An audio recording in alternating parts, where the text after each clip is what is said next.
2024-cü ilin dekabrın 25-də Bakı Grozno reysini yerinə yetirən Azərbaycan Hava Yollarına məxsus Embraer 190 təyyarəsinin Aktau şəhəri ərazisində qəzaya uğraması nəticəsində həlak olan şəhidlərin şəxsi əşyaları Tarix Muzeyinə təqdim olunub. İqor Kışnyakin, Aleksandr Kalyaninov və Hökümə Əliyevaya aid əşyalar milli qəhrəmanlarımızın ailələri tərəfindən muzeyə verilib.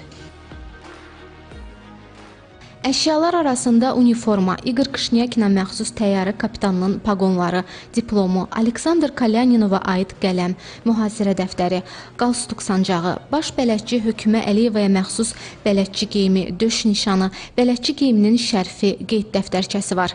Qəza anında hər kəsə titrəyən səsi ilə təsəlli verməyə çalışan Hökümə Əliyeva bu dəftərçədə ekstremal vəziyyətlərdə nələr etmək lazım olduğunun qeydlərini aparıb. Sərgilənən eksponatlar elə ilk gündən ziyarətçilərin marağına səbəb olub. Bizim çox parlaq təəssüratlarımız var onlar haqqında. Çünki bu insanlar burada yaşayıblar, bu şanlı şəhərdə tərbiyə alıblar. Onlar öz peşəkarlıqları ilə çox həyat xilas etməyi bacarıblar. Biz onlara minnətdarıq. Sizə də, sizin muzeyə də minnətdarıq ki, onların xatirəsini əziz tutursunuz və bizim gələcək uşaqlara, nəsillərə ötürürsünüz. Moskvadan Podolsk şəhərindən gəlmişik. Mənim 14 yaşım var. Tarix muzeyi mənim çox xoşuma gəldi. Buradakı müharibə ilə bağlı hadisələr mənə çox toxundu. Çox kədərlidir ki, təyyarə bu cür qəzaya uğradı. Biz bunu eşitdik, oxuduq, bizə əlbəttə ki, pis təsir elədi. Çox istərdik ki, dünyada sülh olsun.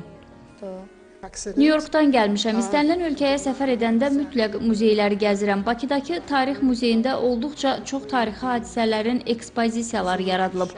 Təyyarə qəzası təzə baş verib. Burada mənə məlumat verildi. Çox təsirli bir hadisədir. Mən dünyada sülhü dəstəkləyirəm. Bu cür faciələrin izah olunması üçün belə güşələrin yaradılması, tarixə çevrilməsi çox vacibdir. Muzeyə qəhrəmanların hər birinin 20-dən çox əşyası təhvil verilib. Eksponatların bir çoxu muzeyin fondunda saxlanılır.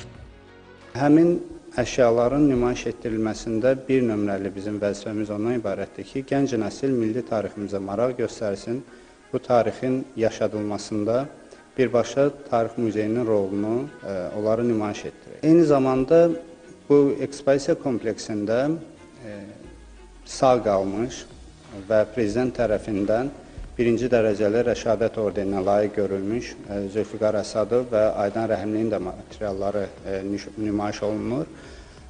Həmin şəxslər özləri şəxsən muzeyə materialları təqdim ediblər. Qeyd edək ki, Milli Tarix Muzeyi öz ekspozisiya şöbəsini Zəfər Güşəsi ilə tamamlasa da, Aktau faciəsindən sonra muzeydə yeni bir tarixi əks etdirən güşə əlavə olundu. Güşədə Azərbaycan dili ilə yanaşı ingilis dilində də ətraflı məlumat öz əksini tapıb. Eyni zamanda turistlərə muzeyin bələdçiləri tərəfindən xüsusi məlumatlar verilir. Gülnar İlqar qızı, Zaur Həşimov, Telesəhər.